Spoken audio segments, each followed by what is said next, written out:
حضرت ابو ہریرہ روایت کرتے ہیں کہ ایک شخص رسول صلی اللہ علیہ وسلم کی خدمت میں حاضر ہوا۔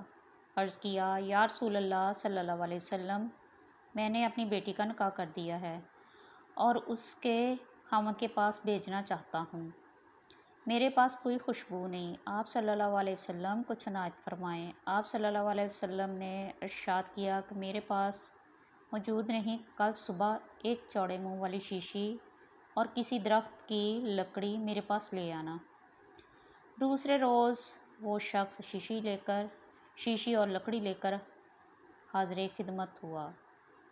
آپ صلی اللہ علیہ وسلم نے اپنے دونوں بازوؤں سے اس میں پسینہ ڈالنا شروع کیا یہاں تک کہ وہ بھر گئی۔ پھر فرمایا، اسے لے جا، اپنی بیٹی سے کہہ دینا اس لکڑی کو شیشی میں تر کر کے مل لیا کرے۔ جب وہ آپ صلی اللہ علیہ وسلم کا پسینہ لگاتی، تمام اہل مدینہ کو اس کی خوشبو پہنچتی، یہاں تک کہ ان کے گھر کا نام ہی خوشبو والا گھر ہو گیا۔ خصائص کبریٰ۔